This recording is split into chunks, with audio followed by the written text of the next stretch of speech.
Demi membayar biaya pengobatan ibuku, aku rela menikah dengan juragan kaya pemilik kos-kosan. Assalamualaikum warahmatullahi wabarakatuh. Halo Sobat Cerita Amira, di sini cerita Amira akan membawamu menyelami kisah yang penuh emosi dan kejutan. Langsung aja yuk, kita lanjut ke ceritanya.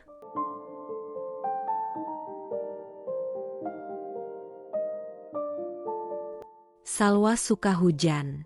Bukan hujan deras yang membuat jalanan banjir dan kota lumpuh, tapi gerimis tipis di sore hari yang membasahi jendela kamar kosnya dengan melodi lembut. Aroma tanah basah dan daun-daun yang baru terguyur air selalu membawanya pada kenangan masa kecil. Saat ibu masih kuat menggendongnya pulang dari sawah, berlindung di bawah daun talas lebar. Kini, di usia 21 tahun, Salwa tahu kenangan itu terasa semakin jauh, seperti mimpi yang perlahan memudar. Kamar kos Salwa, sepetak kecil dunia di gang sempit belakang kampus, adalah bentengnya. Dindingnya dihiasi poster band indie kesukaan dan kutipan-kutipan penyemangat yang ia tulis sendiri. Di meja belajarnya, tumpukan buku kuliah bersaing dengan sketsa-sketsa mode yang ia buat diam-diam. Ya, Salwa bermimpi menjadi seorang desainer mode. Bukan desainer gaun-gaun glamor di karpet merah, melainkan desainer pakaian sederhana yang nyaman, tapi tetap memancarkan keindahan.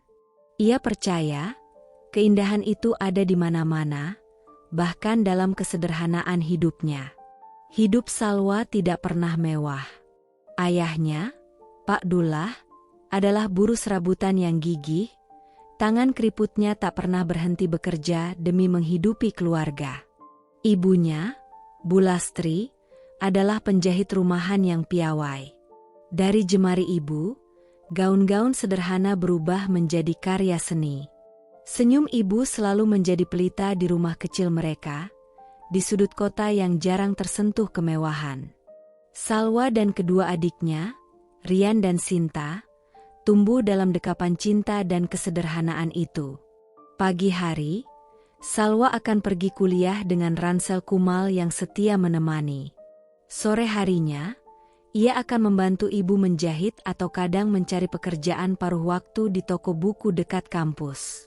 Gajinya tak seberapa, tapi setiap lembar rupiah yang ia dapatkan selalu ia sisihkan untuk keperluan keluarga.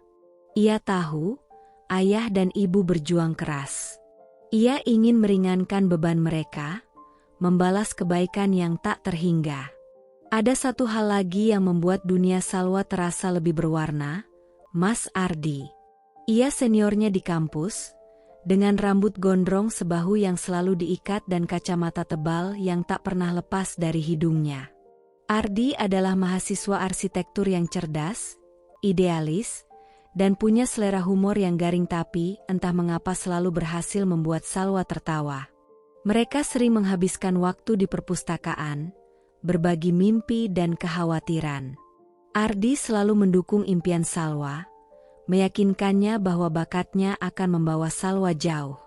Di mata Salwa, Ardi adalah gambaran masa depan yang indah, masa depan yang ia impikan sejak lama. Cinta mereka tumbuh perlahan, sehangat teh di sore hari dan semenyenangkan buku cerita lama. Mereka merencanakan masa depan sederhana, tapi penuh makna, setelah Salwa lulus dan Ardi mendapatkan pekerjaan. Namun, kedamaian di dunia kecil Salwa mulai retak. Akhir-akhir ini, senyum ibu terasa lebih pudar, napasnya seringkali tersengal, dan batuknya semakin parah. Ibu, yang dulu selalu cekatan, kini lebih sering berbaring, matanya menerawang jauh. Salwa sering memergoki ayah duduk termangu di teras, raut wajahnya dipenuhi kekhawatiran yang tak terucapkan.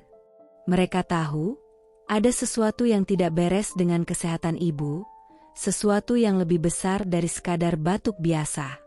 Dan itu, perlahan-lahan, mulai menjadi awan hitam yang menggantung di atas dunia kecil Salwa. Awan hitam yang selama beberapa minggu terakhir hanya menggantung samar di atas keluarga Salwa, kini menjelma menjadi badai yang siap menelan mereka. Batuk ibu, Bu Lastri, yang tadinya hanya sesekali dan dianggap flu biasa, kini menjadi konstan, berantai, dan begitu memberatkan setiap tarikan napasnya. Suara batuk itu tak lagi hanya mengganggu telinga, tapi merobek hati Salwa. Wajah ibu yang dulu selalu berseri, penuh dengan kehangatan dan senyum teduh seorang penjahit, kini pucat pasi. Lingkaran hitam di bawah mata yang semakin cekung membuat tatapan ibu terlihat kosong, seolah jiwanya sudah melayang jauh. Aroma minyak kayu putih dan balsem yang dulu hanya tercium samar di sudut kamar ibu, kini memenuhi seluruh sudut rumah kecil mereka, seolah menjadi tanda permanen akan kondisi ibu yang semakin memburuk. Salwa sering memergoki ibu menahan rintihan, mengepalkan tangan di dada, mencoba tersenyum sekuat tenaga setiap kali Salwa atau adik-adiknya, Rian dan Sinta, menatapnya khawatir.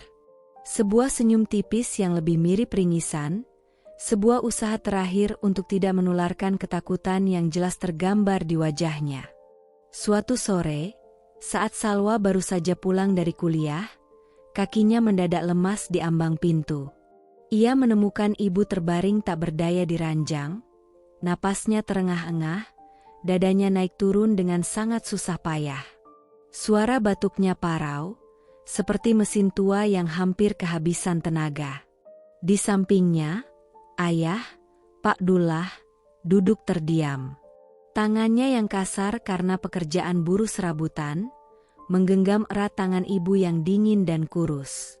Raut wajah ayah begitu sendu, seperti seseorang yang sedang menyaksikan pelita terakhir dalam hidupnya perlahan-lahan meredup. Ada bayangan ketakutan yang tak bisa disembunyikan di balik sorot matanya yang biasanya tegar. Panik, Salwa langsung menjatuhkan tasnya dan berlutut di sisi ranjang. Tangannya gemetar meraih kening ibu yang panas membara. "Ibu kenapa? Yah?" Panas sekali badan ibu. Suara Salwa tercekat, bercampur dengan isak tangis yang tak tertahankan. Ayah menoleh, matanya merah dan sembab. "Ibu demam tinggi, Salwa. Batuknya parah sekali, tidak berhenti sejak tadi pagi. Ayah sudah coba beri obat warung, tapi tidak ada gunanya." Suara ayah serak, seolah menahan air mata yang sama pedihnya dengan air mata Salwa. Tanpa pikir panjang, tanpa memedulikan lelah setelah seharian bekerja dan kuliah, ayah dan Salwa segera memapah ibu. Dengan langkah tertatih, mereka membawa ibu ke puskesmas terdekat menggunakan angkutan umum yang penuh sesak. Setiap goncangan kendaraan terasa menyiksa, setiap tarikan napas ibu yang berat membuat Salwa ingin berteriak. Dokter di puskesmas, seorang wanita parubaya dengan wajah serius, memeriksa ibu dengan saksama. Keningnya berkerut. Setelah beberapa pemeriksaan awal dan mendengarkan keluhan mereka, ia menghela napas panjang. "Pak Dullah, Ibu Lastri harus segera dirujuk ke rumah sakit besar. Kita butuh peralatan yang lebih lengkap untuk mendiagnosis ini," kata dokter itu dengan nada prihatin. "Ada yang tidak beres dengan paru-paru ibu Anda. Batuk dan sesaknya ini bukan flu biasa. Kita harus segera mencari tahu penyebabnya sebelum terlambat." Malam itu, di bangsal rumah sakit yang dingin, bau antiseptik yang menusuk hidung, dan suara monitor jantung yang monoton, hidup Salwa terasa seperti digantung di ujung jurang terjal. Ibu terbaring di tempat tidur, wajahnya semakin kurus, dan selang infus menempel di tangannya yang tampak kebiruan. Ayah duduk setia di sampingnya, memijat lembut kaki ibu yang dingin dan kurus, sesekali mengusap rambut ibu dengan tatapan penuh doa. Salwa tak bisa mengalihkan pandangannya dari ibu. Setiap memandang ibu, ia teringat semua hal yang telah ibu lakukan untuknya. Setiap jahitan pakaiannya yang rapi, setiap masakan sederhana tapi lezat yang menghangatkan perut, setiap pelukan hangat yang menghapus air matanya saat ia kecil. Kini, ibu terbaring tak berdaya, wajahnya pucat, dan Salwa merasa begitu kecil, begitu tidak berdaya untuk membalas semua kebaikan itu. Ia merasa seperti ada beban berat yang menindih dadanya, beban yang tak bisa ia jelaskan. Beberapa hari kemudian, setelah serangkaian tes yang panjang dan melelahkan, hasil pemeriksaan keluar. Dokter, kali ini dengan ekspresi yang lebih serius dan hati-hati, menjelaskan dengan bahasa yang rumit tentang istilah medis. Namun intinya jelas dan menghantam Salwa seperti petir di siang bolong. Ibu menderita penyakit langka yang menyerang paru-paru, disebut fibrosis paru idiopatik. Penyakit ini membuat jaringan paru-paru mengeras dan kehilangan fungsinya secara progresif, tanpa diketahui penyebab pastinya.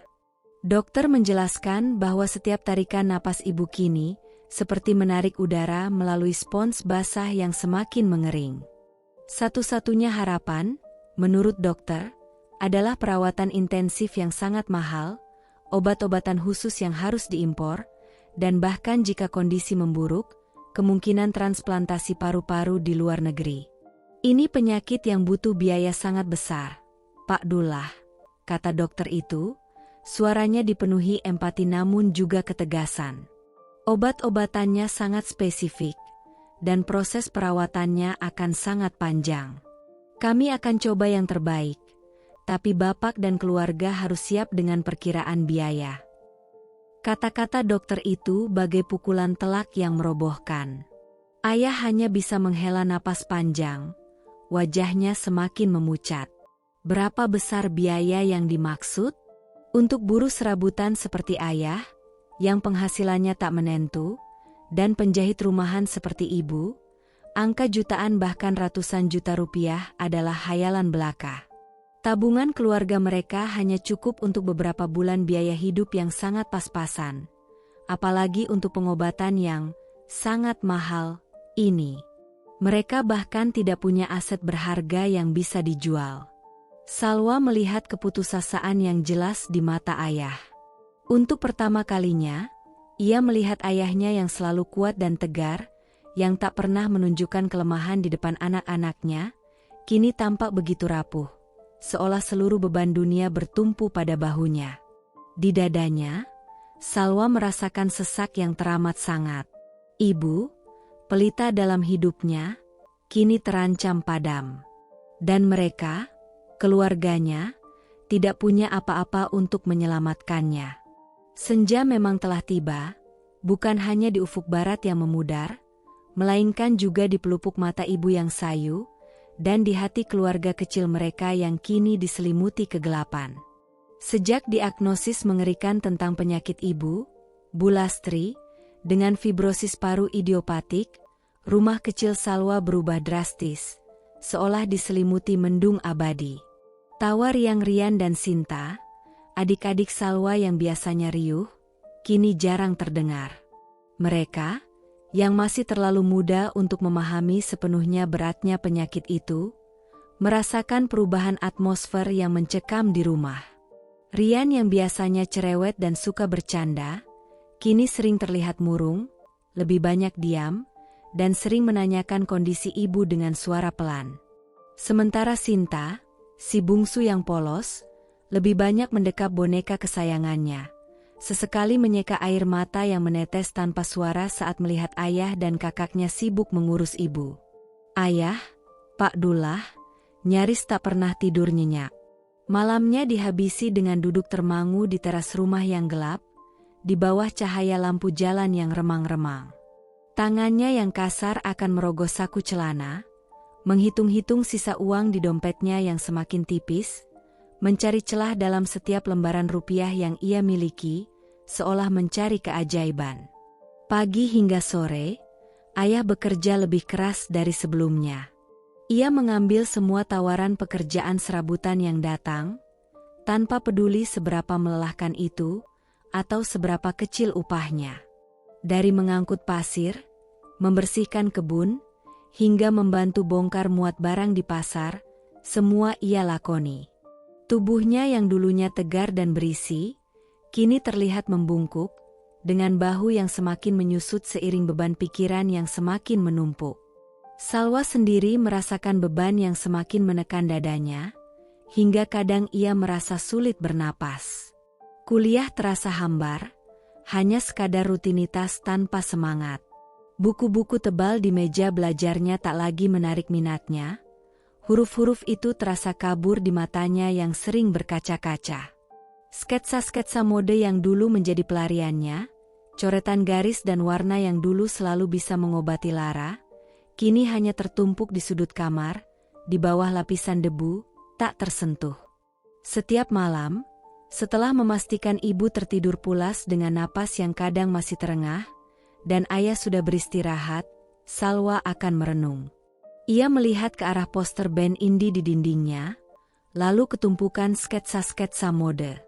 Impiannya, ambisinya, masa depannya yang ia bayangkan indah bersama Mas Ardi, semua itu terasa begitu kecil, tak berarti, nyaris tak terlihat, dihadapkan pada satu hal, nyawa ibunya. Obat-obatan ibu semakin banyak, jenisnya semakin beragam, dan harganya semakin melangit. Setiap kali ayah pulang dari apotek, raut wajahnya semakin cemas, garis-garis lelah di wajahnya semakin dalam. Salwa sering mendengar bisik-bisik ayah dengan tetangga atau kerabat dekat, suara mereka pelan, penuh dengan nada memohon. Ayah mencoba mencari pinjaman, bahkan menawarkan untuk menjual beberapa barang berharga yang sebenarnya tak seberapa nilainya, seperti sepeda motor tua atau televisi tabung yang sudah lama mereka miliki.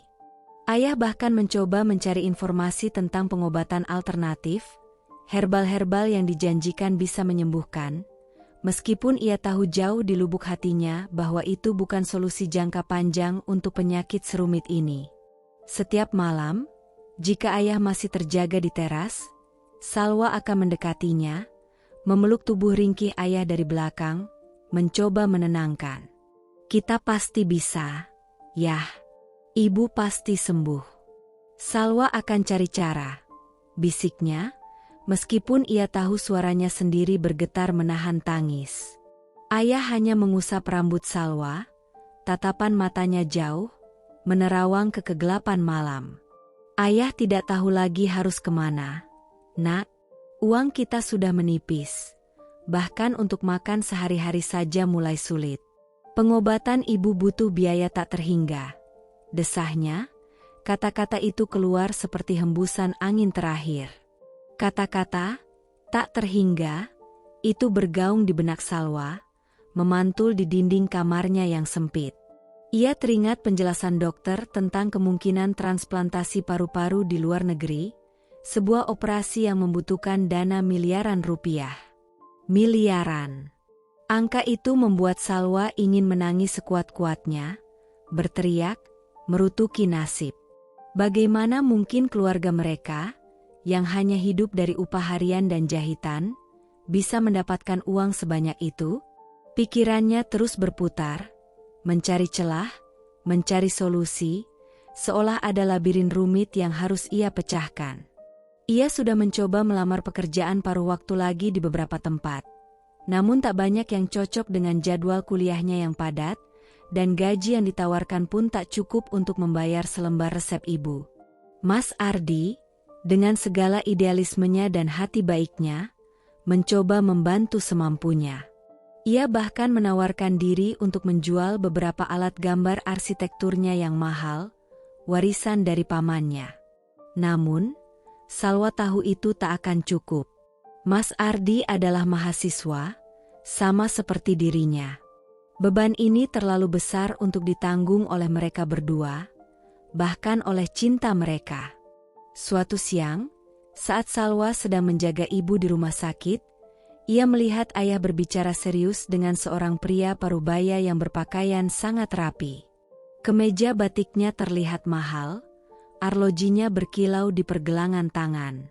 Pria itu tampak akrab dengan ayah, sesekali menepuk bahu ayah dengan gestur penuh simpati. Pria itu adalah Pak Broto, juragan kos-kosan dengan 50 pintu yang terkenal di kota itu. Bisnis kos-kosannya menjamur di berbagai sudut. Ia juga memiliki beberapa toko kelontong besar. Salwa mengenalnya sekilas karena Pak Broto adalah salah satu penyumbang terbesar untuk pembangunan masjid di dekat rumah mereka. Ia juga pernah beberapa kali bertemu dengannya saat Pak Broto mampir ke rumah untuk urusan sumbangan atau kegiatan kampung. Pak Broto selalu ramah, murah senyum, dan seringkali memberikan bantuan kecil untuk warga. Namun ada sesuatu dalam tatapannya yang membuat Salwa sedikit tidak nyaman. Tatapan seperti seorang penguasa yang mengamati, menilai, dan mungkin saja memiliki rencana. Salwa tak terlalu memedulikan percakapan mereka saat itu. Pikirannya masih dipenuhi kekhawatiran tentang kondisi ibu, tentang obat-obatan, dan tagihan rumah sakit. Namun, bisikan angin perubahan mulai terasa. Angin itu tidak hanya membawa aroma antiseptik rumah sakit dan keputusasaan yang semakin pekat, tetapi juga, yang paling membuat Salwa ketakutan, aroma sebuah kesepakatan yang mungkin akan mengubah segalanya. Sebuah kesepakatan yang, tanpa Salwa sadari, akan segera menyeretnya ke dalam pusaran takdir yang tak pernah ia bayangkan. Angin itu berbisik tentang sebuah jalan keluar, sebuah solusi yang mengerikan, sebuah pengorbanan yang tak pernah terpikirkan, namun satu-satunya yang tersisa di tengah keputusasaan yang melanda.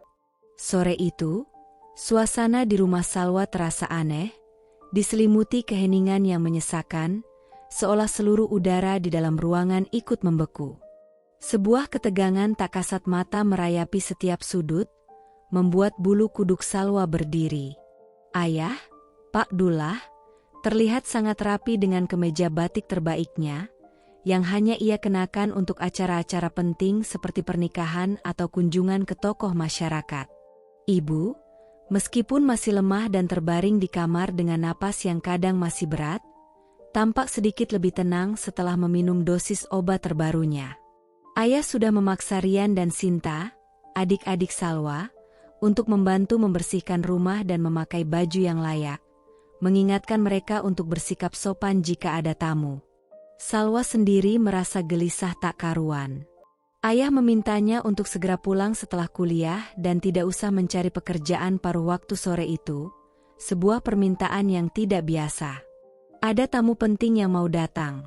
Salwa, kata ayah singkat pagi harinya, saat Salwa berpamitan kuliah, tanpa menjelaskan siapa tamu itu atau mengapa ia begitu penting. Namun, firasat buruk yang tajam mulai menghantui Salwa. Firasat yang sama yang ia rasakan saat melihat ayah berbicara serius dengan Pak Broto di rumah sakit tempo hari. Firasat bahwa sesuatu yang besar, sesuatu yang tidak menyenangkan, akan segera terjadi. Dan benar saja, bel sore itu berbunyi, memecah keheningan yang menakutkan, membuat jantung Salwa berdesir. Saat Salwa membuka pintu, napasnya langsung tercekat. Di hadapannya, berdiri sosok Pak Broto, lengkap dengan kemeja batik mewah yang motifnya rumit dan mengkilap, serta senyum ramah yang kini terasa dingin, seperti seringai.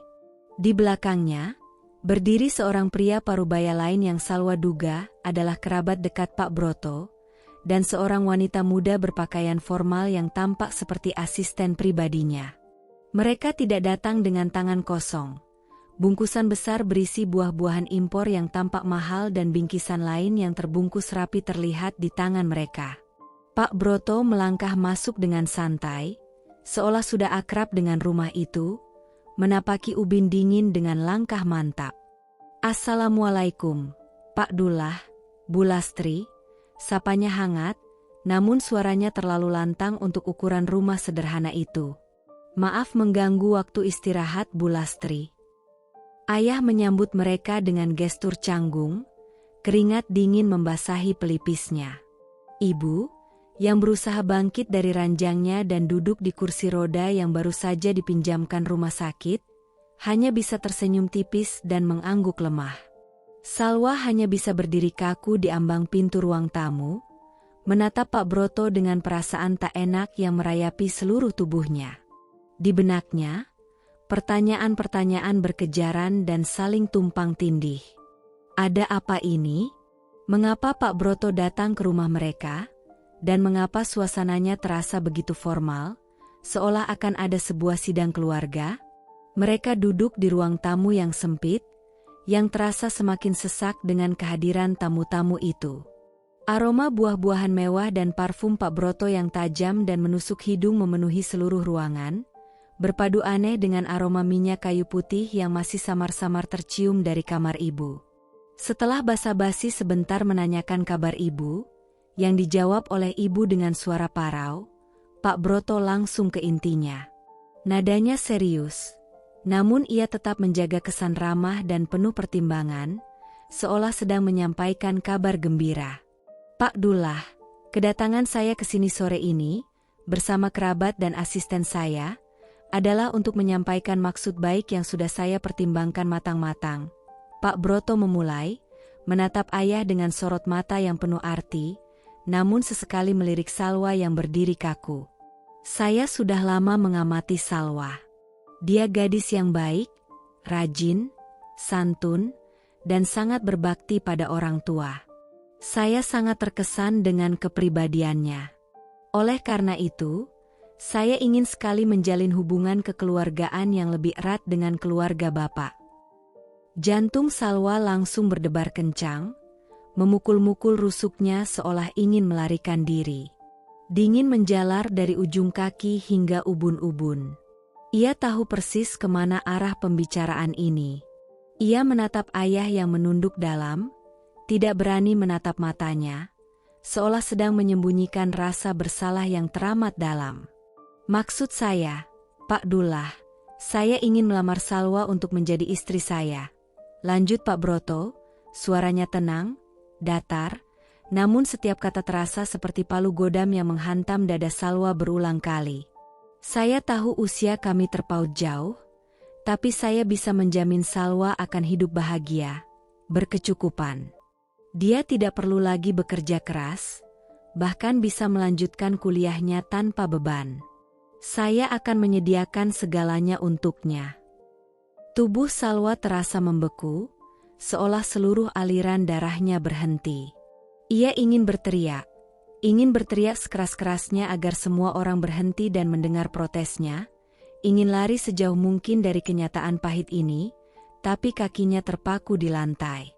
Pernikahan? Dengan pria ini?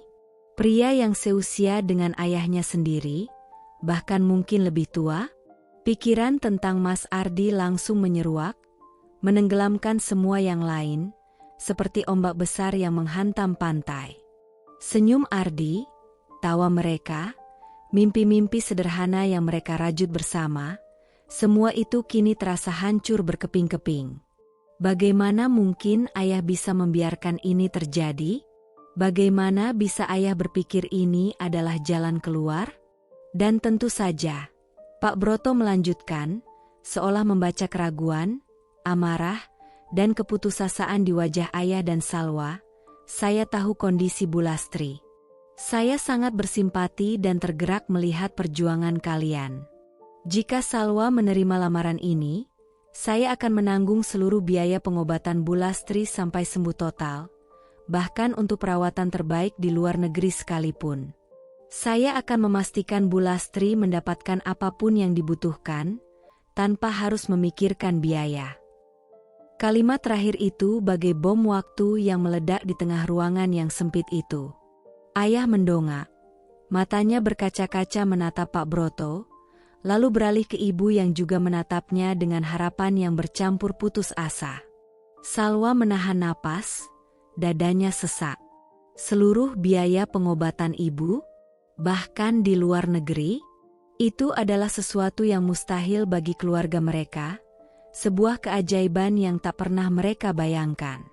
Tawaran itu begitu menggiurkan, begitu putus asa, begitu menyesakan, sehingga terasa sangat sulit untuk ditolak, bahkan bagi Salwa yang hatinya menjerit. Pak Broto tersenyum tipis, senyum yang kini terlihat seperti seringai kemenangan. Ia mengeluarkan sebuah amplop tebal dari tas tangannya. Amplop putih polos itu terlihat bengkak berisi banyak lembaran uang. Ini sebagai tanda keseriusan saya, Pak Dullah. Untuk biaya awal perawatan Ibu Lastri, agar bisa segera ditindaklanjuti tanpa harus menunggu.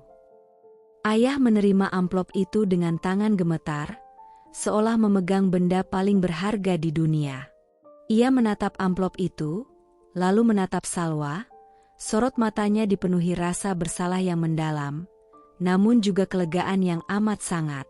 Seolah-olah amplop itu adalah satu-satunya kunci, satu-satunya harapan terakhir untuk menyelamatkan nyawa istri tercintanya. Salwa tak bisa lagi menahan diri. Nalurinya memberontak. "Ayah, apa-apaan ini?" desisnya.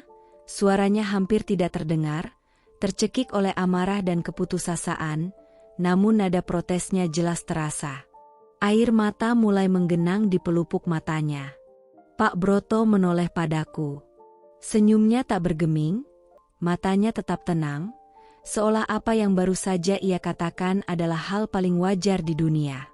"Salwa, ini demi kebaikan ibumu. Dan saya akan memastikan kamu tidak akan menyesali keputusan ini. Saya akan membahagiakanmu." Angin perubahan yang tadinya hanya berbisik perlahan, kini telah bertiup kencang, membawa serta badai yang tak terhindarkan. Salwa tahu, saat ini, ia telah resmi menjadi tawanan takdir, pion dalam sebuah permainan yang ia tak pernah minta. Dunia Salwa mendadak gelap gulita, berputar tak karuan seperti pusaran air yang siap menelannya. Kata-kata Pak Broto tentang lamaran dan janji menanggung seluruh biaya pengobatan ibu bergaung keras dan berulang-ulang di telinganya, seolah ia berada di dalam ruang hampa yang menggema.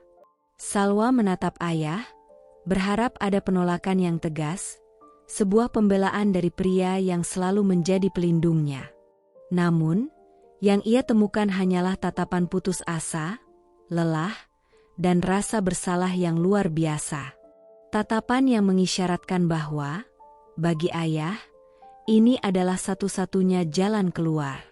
Sebuah jalan yang harus ditempuh, tidak peduli seberapa menyakitkan.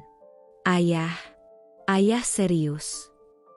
Salwa akhirnya berhasil mengeluarkan suara, meski serak dan nyaris tak terdengar. Air matanya sudah siap meluncur. Ayah tak menjawab. Ia hanya mengalihkan pandangan, seolah tak sanggup menatap mata putrinya yang penuh luka. Tangannya masih gemetar memegang amplop tebal dari Pak Broto, amplop yang terasa begitu dingin dan berat. Amplop itu, yang seharusnya menjadi secercah harapan untuk ibu, kini terasa seperti belenggu yang siap mengikat Salwa seumur hidup. Pak Broto, dengan senyum tenang yang menjengkelkan, senyum yang bagi Salwa terasa seperti topeng, kembali bicara. "Salwa, ini bukan paksaan. Tapi pikirkan ibumu. Kami hanya ingin membantu meringankan beban kalian." Suara Pak Broto terdengar lembut, namun ada nada otoritatif di dalamnya, seolah apa yang ia katakan adalah kebenaran mutlak yang tak terbantahkan. "Bantuan?" Salwa merasa kata itu ironis, bahkan kejam. "Ini bukan bantuan, ini adalah sebuah transaksi yang dingin. Sebuah transaksi yang secara terang-terangan menukarkan masa depannya, kebahagiaannya, dengan nyawa ibunya." Air mata yang sejak tadi ia tahan, kini mulai menggenang di pelupuk matanya, membuat pandangannya kabur. Ia tak bisa membayangkan dirinya hidup bersama pria ini, pria yang usianya jauh melampaui ayah, pria yang lebih pantas menjadi kakeknya. Seketika, sosok Mas Ardi mendadak muncul di benaknya, wajahnya yang teduh, senyumnya yang hangat, janjinya tentang masa depan penuh kebahagiaan sederhana. Bukan kemewahan yang dibeli dengan pengorbanan sebesar ini. Bagaimana mungkin ayah bisa membiarkan ini terjadi? Setelah Pak Broto dan rombongannya pergi, meninggalkan aroma parfum mahal dan ketegangan yang menyesakkan di udara, Salwa langsung menghampiri ayah. Ia tak peduli lagi dengan siapapun di rumah, yang ia inginkan hanyalah penjelasan. "Ayah, bagaimana bisa ayah menyetujui ini? Apa ayah lupa dengan Mas Ardi? Ayah tahu aku mencintai dia. Kita sudah punya rencana masa depan." Salwa tak bisa lagi menahan air matanya. Ia menangis terseduh-seduh, tangannya mengepal erat, memukul pelan dada ayah. Ayah memeluk Salwa erat, tubuhnya gemetar, seolah menahan beban yang tak tertahankan. "Nak, ayah minta maaf. Ayah tidak punya pilihan lain. Dokter bilang ibu butuh obat-obatan itu secepatnya, dan kita sudah kehabisan uang. Tidak ada lagi yang bisa ayah jual, nak. Tidak ada lagi harta yang tersisa." Suara ayah parau, penuh penyesalan dan keputusasaan yang mendalam. "Ayah tidak sanggup melihat ibumu kesakitan seperti ini, Salwa." Setiap napasnya terasa seperti tusukan bagi ayah. "Ini satu-satunya cara, nak, demi ibumu." Kata-kata, "demi ibumu," itu menampar Salwa, menghantam hatinya, seolah ayah sedang menyerahkan pisau bermata dua padanya. Ayah memang putus asa. Ia tahu itu. Keputusasaan yang mendalam telah mendorong ayah pada sebuah keputusan yang tak pernah terbayangkan akan melibatkan putrinya. Apakah ia seegois itu untuk menolak demi kebahagiaannya sendiri, sementara ibunya sekarat, setiap detik napasnya adalah perjuangan? Malam itu adalah malam terpanjang dalam hidup Salwa. Ia menghubungi Mas Ardi, menceritakan semuanya dengan suara tercekat dan air mata yang tak berhenti mengalir. Mas Ardi, yang awalnya terkejut, marah, dan tak percaya, mencoba menenangkan Salwa. "Salwa, jangan lakukan ini. Kita bisa cari cara lain. Aku akan bekerja lebih keras. Aku akan pinjam dari mana saja. Aku akan menjual apapun yang aku punya," kata Mas Ardi di ujung telepon, suaranya dipenuhi kepanikan dan keputusasaan yang sama. Ia mencoba mencari jalan keluar, mencoba meyakinkan Salwa untuk tetap berpegang pada cinta mereka. "Bagaimana, Mas? Bagaimana caranya? Uang ibu tidak bisa menunggu. Ini bukan puluhan juta, Mas, tapi miliaran. Kamu tahu kita tidak punya itu," jawab Salwa, suaranya lemah namun penuh kepastian yang menyakitkan. Ia tahu Ardi tulus dan sangat mencintainya, tapi idealismenya tak bisa membayar biaya rumah sakit yang terus membengkak setiap harinya. Cinta mereka, betapapun kuatnya, tidak bisa melawan kenyataan brutal ini. Perdebatan panjang terjadi antara Salwa dan Mas Ardi, diwarnai isak tangis dan putus asa. Mas Ardi berusaha meyakinkan Salwa untuk tidak menerima perjodohan itu, menawarkan berbagai solusi yang bagi Salwa terasa mustahil dan tidak realistis. Namun, setiap kali Salwa membayangkan wajah pucat ibu yang kesakitan, setiap kali ia mendengar batuk ibu yang memilukan di kamar sebelah, hatinya semakin mencelos. Ia ingat betapa ibu selalu mendukung impiannya, mengorbankan segalanya demi dirinya dan adik-adiknya, memastikan Salwa bisa kuliah. Kini, giliran Salwa yang harus berkorban, mengembalikan kebaikan itu, bahkan jika harus dengan mengorbankan seluruh hidupnya. Ada dua jalan di hadapannya, dua jurang dalam yang harus ia pilih salah satunya. Menuruti hatinya dan membiarkan ibunya menderita karena tidak ada biaya pengobatan, atau mengorbankan seluruh kebahagiaannya demi menyelamatkan nyawa orang yang paling ia cintai di dunia. Pilihan itu bukan lagi tentang cinta dan impian, tetapi tentang hidup dan mati. Sebuah pilihan di ujung jurang, di mana satu-satunya pegangan adalah pengorbanan yang tak terbayangkan. Menjelang subuh, setelah berjam-jam menangis, berpikir keras, dan bergulat dengan batinnya, Salwa mengambil keputusan. Keputusan yang akan mengubah seluruh hidupnya, menghapus semua impian masa mudanya. Ia tahu ini akan menyakitkan, sangat menyakitkan, bagi dirinya sendiri dan bagi Mas Ardi.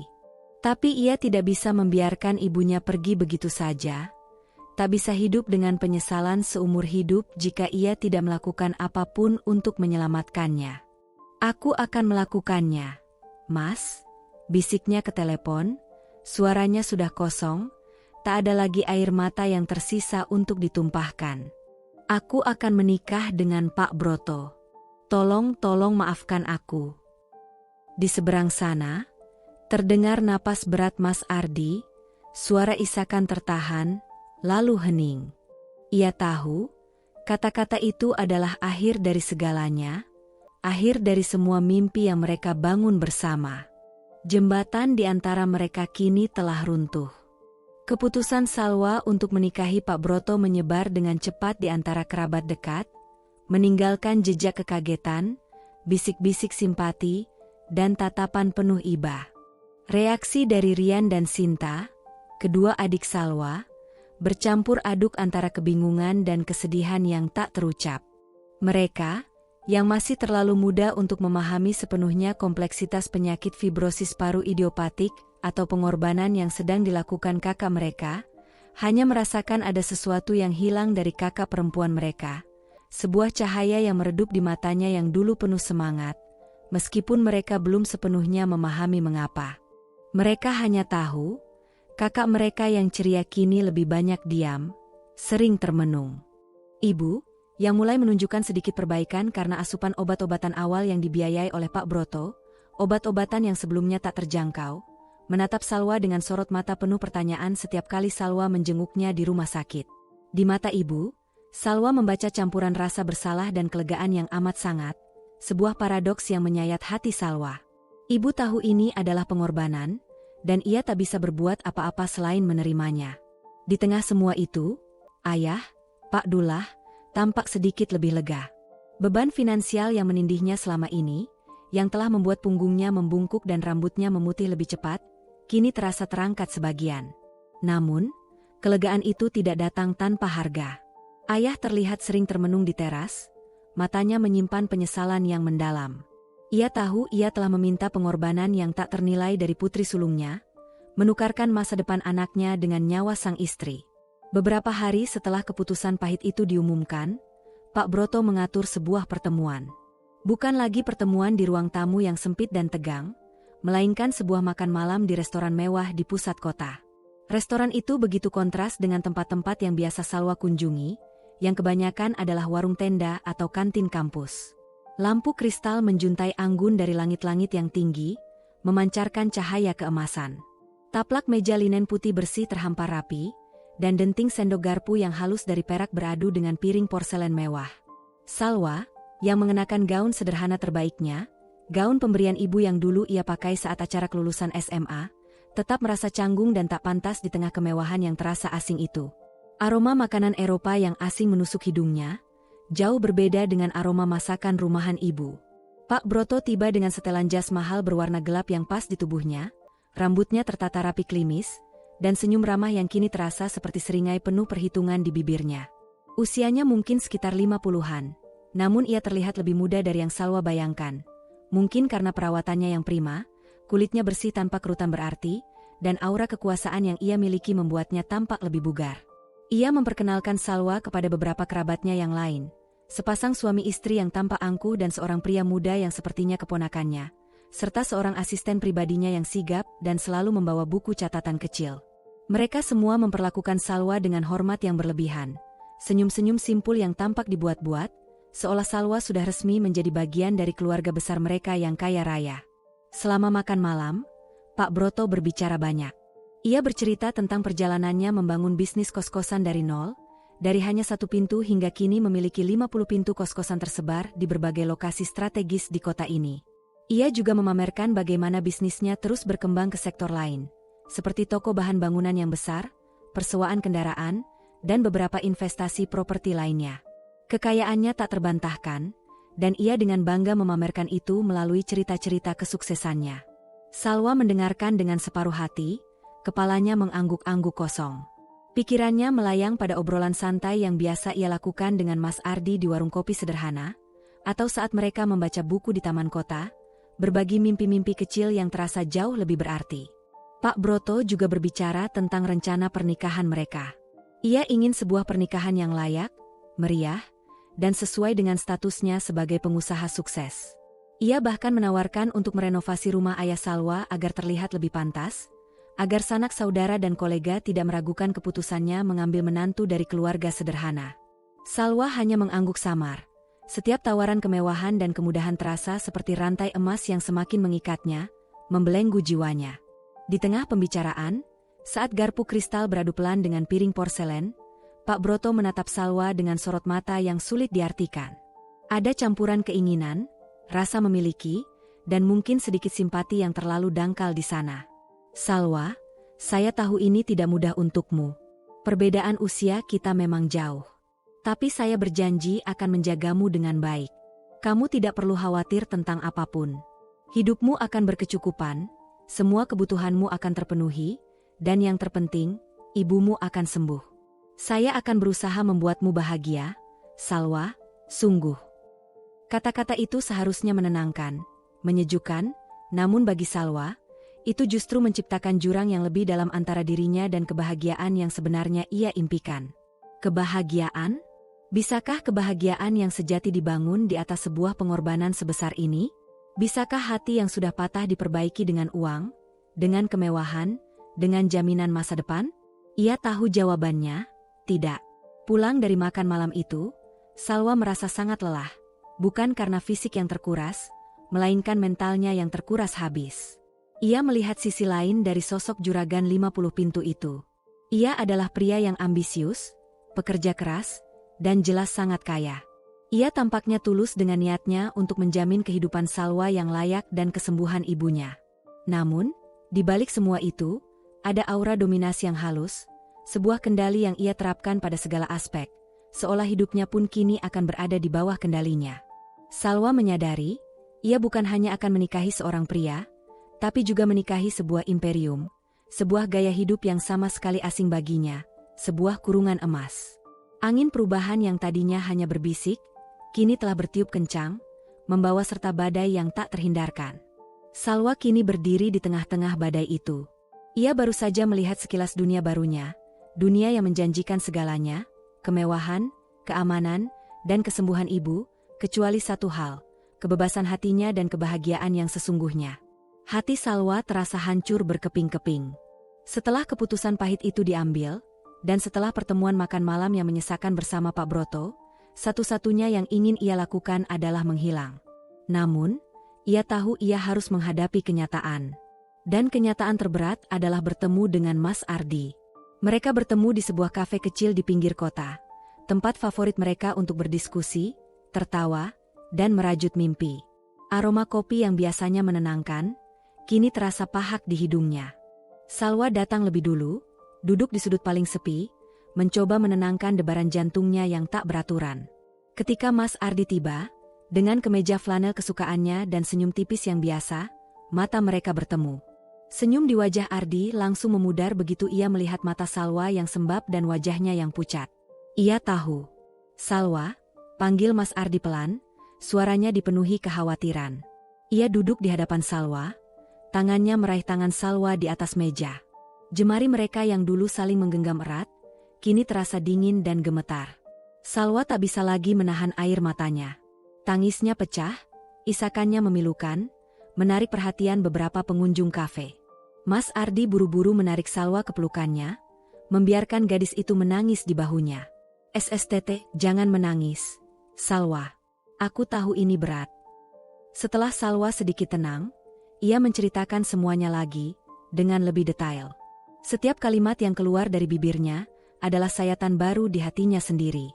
Tentang kondisi ibu yang semakin parah, tentang desakan ayah, tentang tawaran Pak Broto yang tak bisa ditolak, dan tentang keputusannya yang sulit. Mas Ardi mendengarkan dengan saksama, rahangnya mengeras, matanya memancarkan kesedihan dan kemarahan yang dalam. "Salwa, kenapa kamu melakukan ini? Kita bisa berjuang bersama. Aku sudah bilang, aku akan lakukan apapun." Suara Mas Ardi tercekat, air mata mulai menggenang di pelupuk matanya yang biasanya penuh semangat. "Bagaimana, Mas? Bagaimana cara kita mengumpulkan uang sebanyak itu dalam waktu singkat? Ibu butuh penanganan sekarang. Bukan bulan depan, bukan tahun depan," potong Salwa, suaranya serak. "Aku tidak bisa melihat ibu kesakitan. Aku tidak bisa membiarkan ibu pergi karena kita tidak punya uang. Ini satu-satunya jalan, Mas." Mas Ardi menghela napas panjang, tatapannya kosong. Ia tahu Salwa benar. Impian mereka yang sederhana, cinta mereka yang tulus, tak mampu melawan kenyataan kejam ini. Ia ingin egois, ingin melarang Salwa, ingin membawa gadis itu lari. Tapi ia melihat ketulusan pengorbanan di mata Salwa, dan rasa putus asa yang mendalam. Jadi, ini akhirnya? Mas Ardi bertanya, suaranya sangat pelan, seolah takut mengganggu keheningan yang menyakitkan di antara mereka. Salwa mengangguk, air mata kembali membasahi pipinya. Aku minta maaf, Mas. Maafkan aku. Aku tahu ini akan menyakitimu. Tapi aku tidak punya pilihan lain. Mas Ardi menggenggam tangan Salwa lebih erat. Ia menatap mata Salwa lekat-lekat, mencoba mencari sisa-sisa harapan di sana, namun yang ia temukan hanyalah kehampaan yang tak terhingga. Aku tidak bisa membayangkan hidupku tanpamu, Salwa, bisiknya, suaranya bergetar. Tapi aku juga tidak bisa memintamu untuk membiarkan ibumu meninggal. Hening. Hanya suara gemericik es di gelas dan bisikan pengunjung lain yang mengisi kekosongan. Ini adalah perpisahan. Perpisahan yang bukan karena ketidakcocokan atau rasa bosan, melainkan karena takdir yang kejam. Aku janji, Mas, aku akan selalu mengingatmu. Salwa berbisik, nadanya putus asa. Kamu adalah bagian terindah dalam hidupku. Mas Ardi mencoba tersenyum, senyum pahit yang gagal. Aku juga, Salwa. Selalu. Aku harap kamu menemukan kebahagiaanmu, meskipun bukan denganku. Sebuah kalimat klise yang terasa begitu menusuk di saat seperti ini. Setelah itu, mereka berpisah. Sebuah perpisahan tanpa pelukan terakhir yang intens, tanpa ciuman perpisahan yang membara. Hanya anggukan kepala, tatapan mata yang penuh luka, dan janji yang terucap di ambang kehancuran. Salwa berjalan pulang dengan langkah gontai, meninggalkan Mas Ardi yang terdiam di kafe, menatap kosong kecangkir kopi dingin di hadapannya. Jembatan antara mereka telah putus. Impian mereka, yang dulu terangkai indah, kini hanya menjadi serpihan kenangan yang pahit. Salwa tahu, mulai sekarang, ia harus berjalan sendiri di jalan yang telah ia pilih. Sebuah jalan yang akan membawanya ke pelaminan dengan sosok juragan 50 pintu. Hari itu tiba. Hari yang seharusnya menjadi puncak kebahagiaan, di mana setiap wanita mengenakan gaun impian dan melangkah menuju masa depan yang cerah. Namun, bagi Salwa, hari itu terasa seperti eksekusi mati. Langit pagi tampak mendung, seolah turut merasakan kesedihan yang menyelimuti hatinya. Awan abu-abu menggantung rendah, memantulkan suasana pilu di rumah kecil mereka. Di rumah, suasana terasa riuh namun hampa. Suara tawa dan obrolan para kerabat terdengar sumbang di telinga Salwa. Ayah, dengan wajah yang masih menyimpan gurat penyesalan mendalam dan mata yang sembab, sibuk memastikan semua persiapan berjalan lancar. Ia mondar-mandir, memberikan arahan, mencoba tampil tegar di depan para tamu.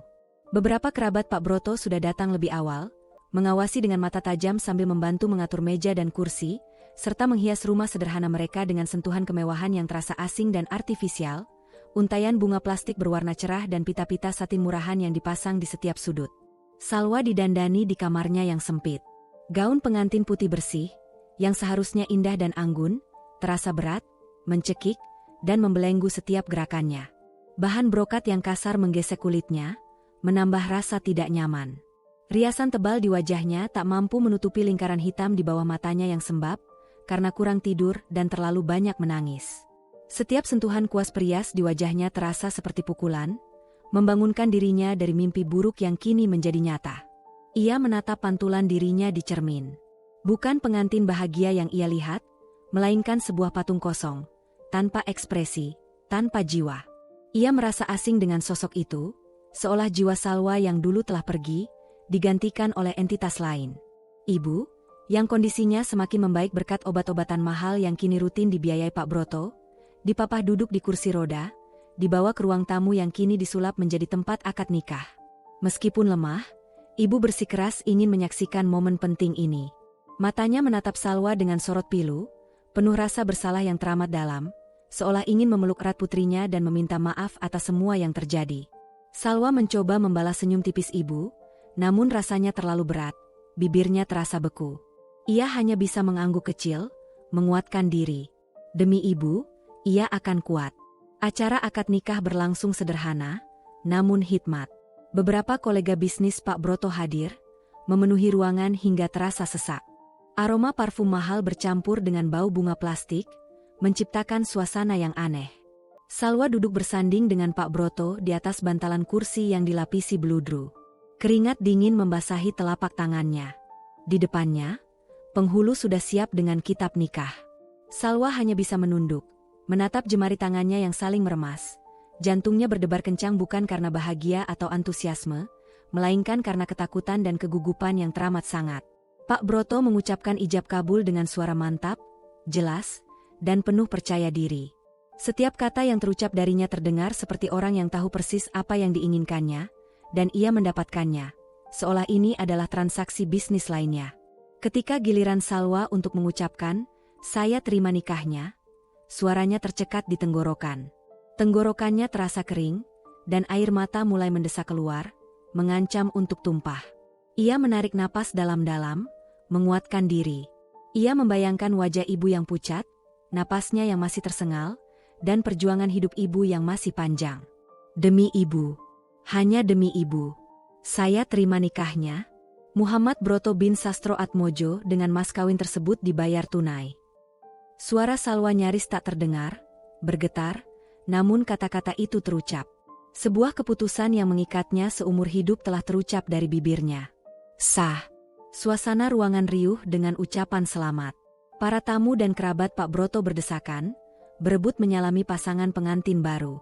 Pak Broto tersenyum lebar, menoleh ke arah Salwa dan menggenggam tangannya erat. Genggamannya hangat, namun bukan kehangatan yang Salwa inginkan. Ia tahu, mulai detik itu, ia telah resmi menjadi istri Pak Broto. Istri dari juragan kos-kosan 50 pintu, sebuah gelar yang terasa asing dan membebani. Di sudut ruangan, dekat jendela yang terbuka, Salwa melihat bayangan samar. Seorang pria berdiri membelakangi keramaian, menatap kosong keluar. Postur tubuhnya yang tinggi kurus, rambut gondrong sebahu yang diikat rapi di belakang, dan kacamata tebal yang tak pernah lepas dari hidungnya. Itu Mas Ardi. Ia datang. Salwa tahu ia akan datang. Ada janji yang terucap di antara mereka, janji untuk selalu ada, bahkan di saat-saat paling menyakitkan sekalipun. Mas Ardi tak menatap Salwa, ia hanya berdiri di sana, seperti saksi bisu dari akhir kisah cinta mereka, sebuah patung kesedihan yang tak terlihat. Tak lama kemudian, saat semua tamu mulai berdesakan memberi selamat dan perhatian teralihkan, Mas Ardi berbalik perlahan.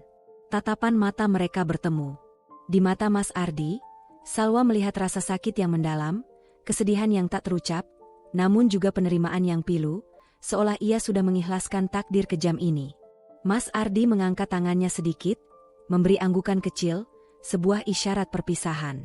Sebuah perpisahan tanpa kata, tanpa keramaian, tanpa drama. Hanya sebuah anggukan yang syarat makna, sebuah perpisahan yang hening, namun menggetarkan jiwa Salwa hingga ke dasar. Kemudian, ia berbalik dan menghilang di antara kerumunan tamu yang sipwa. Salwa tak bisa lagi menahan diri. Air mata yang sejak tadi ia bendung mati-matian, akhirnya tumpah ruah. Namun, ia tak bersuara, isakannya tertahan di dada. Hanya aliran hangat yang membasahi pipinya, bercampur dengan riasan yang mulai luntur, meninggalkan jejak kekacauan. Di pelaminan, ia duduk kaku di samping suaminya yang baru, hatinya terasa kosong, remuk, dan terpecah belah menjadi jutaan serpihan. Ini adalah awal dari kehidupan barunya, sebuah pernikahan yang dibangun di atas pengorbanan, di atas hati yang hancur, dan di atas janji yang terucap di ambang kehancuran. Salwa tahu, mulai sekarang, ia harus belajar hidup di sangkar emas ini. Rumah baru Salwa adalah sebuah mahakarya arsitektur modern, sebuah anomali mencolok di tengah ingar-bingar kota metropolitan Jakarta. Jauh berbeda dari rumah kecilnya yang sederhana dan penuh kehangatan di gang sempit.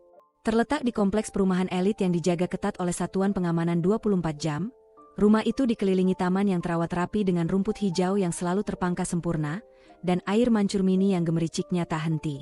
Bangunan itu berdiri megah dengan 2 lantai, fasad kaca besar yang memantulkan langit biru, dan kolam renang yang berkilauan di halaman belakang, seolah memanggil untuk dinikmati.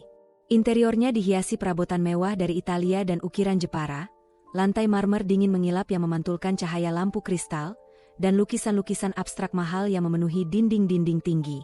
Ada lebih dari 10 kamar di rumah itu, masing-masing dengan kamar mandi pribadi dan pemandangan taman atau kolam renang. Namun, meskipun luas dan indah, sebagian besar ruangan terasa kosong, sunyi, dan hampa. Sebuah kemewahan yang dingin. Ini adalah rumah impian banyak orang, sebuah simbol status dan kekayaan. Namun bagi Salwa, ini adalah sangkar emas yang indah namun memenjarakan. Hari-hari awal pernikahan adalah badai emosi yang bergejolak di dalam diri Salwa. Ia terbangun di pagi hari dengan kasur empuk yang tak mampu menghapus lelah jiwanya. Pak Broto memperlakukanku dengan sangat baik. Nyaris terlalu baik hingga terasa berlebihan. Ia adalah suami yang perhatian, bahkan cenderung posesif.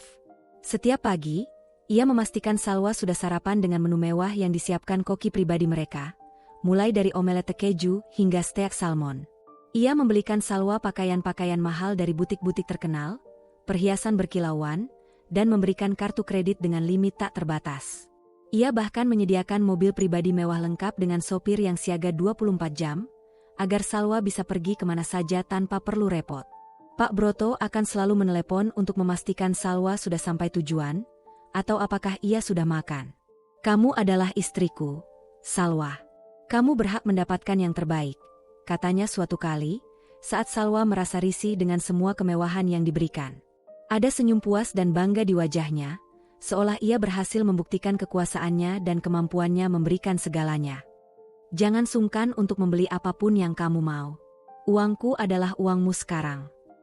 Melihat ibu yang kini berangsur membaik adalah satu-satunya pelipur lara bagi Salwa di tengah kekosongan ini. Obat-obatan impor yang mahal bekerja dengan baik, dan sesi fisioterapi rutin membuatnya bisa bernapas lebih lega tanpa terengah-engah. Ibu bahkan sudah bisa duduk dan berbicara lebih lama. Senyumnya kini lebih tulus. Setiap kali Salwa menjenguknya di rumah sakit, atau setelah ibu bisa pulang, ibu akan menggenggam tangannya erat. Matanya penuh syukur dan rasa terima kasih yang tak terhingga. Beban pikiran ayah juga jauh berkurang. Ayah kini sering datang berkunjung ke rumah mewah Pak Broto, membawa Rian dan Sinta yang tampak takjub dengan kemewahan itu. Mereka bermain di taman yang luas, melihat kolam renang, dan menikmati makanan enak. Ayah selalu mengucapkan terima kasih kepada Pak Broto, menyebutnya sebagai penyelamat keluarga mereka. Melihat keluarganya kembali tersenyum, melihat ibu semakin sehat, adalah alasan kuat bagi Salwa untuk terus bertahan. Namun, di tengah kemewahan itu, ada kesepian yang menggerogoti jiwa Salwa, sebuah hampa yang tak bisa diisi oleh benda-benda paling mahal sekalipun. Ia merasa seperti boneka porselen yang dipajang di etalase, cantik namun tak bernyawa. Setiap sudut rumah ini terasa asing. Bau antiseptik dari rumah sakit sudah tak ada, digantikan oleh aroma bunga segar dan parfum mahal yang menyesakan. Kemeja flanel dan tumpukan buku kuliah Mas Ardi tak ada di sini. Aroma kopi sederhana dan bisingnya kehidupan kampus tak ada di sini. Yang ada hanya keheningan yang memekakan, kemewahan yang dingin, dan kehadiran Pak Broto yang selalu mengingatkannya pada harga yang harus ia bayar. Pak Broto memang suami yang baik secara materi, ia memenuhi semua kebutuhan fisiknya. Tapi ia tidak pernah benar-benar memahami Salwa, atau mencoba masuk ke dunianya. Ia tidak tertarik dengan sketsa-sketsa mode Salwa, apalagi impiannya untuk menjadi desainer. Baginya, itu hanyalah hobi kecil yang tak penting. Baginya, tugas Salwa adalah menjadi istri yang sempurna, mendampinginya di acara sosial, bertemu kolega-kolega penting, dan menjaga citra keluarga. Obrolan mereka selalu dangkal, seputar bisnis Pak Broto atau kegiatan sosial yang harus Salwa ikuti. Salwa seringkali merasa seperti berbicara dengan tembok, seolah kata-katanya tak pernah mencapai hati Pak Broto. Malam hari adalah yang terberat. Setelah seharian dipenuhi kemewahan dan formalitas, Salwa seringkali berakhir sendirian di kamar tidurnya yang luas, menatap langit-langit yang tinggi.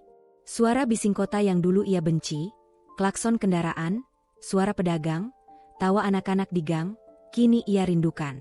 Ia merindukan kamar kosnya yang sempit, tawa ringan Mas Ardi, dan diskusi panjang mereka tentang masa depan yang sederhana namun penuh makna. Setiap kali Pak Broto menyentuhnya, mendekatinya sebagai suami di ranjang besar mereka, Salwa akan mengeraskan hatinya, berusaha menekan bayangan Mas Ardi yang muncul tanpa diundang, mengusir bisikan-bisikan memori lama. Rasa bersalah menghantuinya. Bersalah kepada Pak Broto yang begitu baik, secara material, namun juga bersalah kepada dirinya sendiri, kepada cinta yang ia tinggalkan, dan kepada hati Mas Ardi yang ia pecahkan. Salwa tahu ia harus mensyukuri semua ini.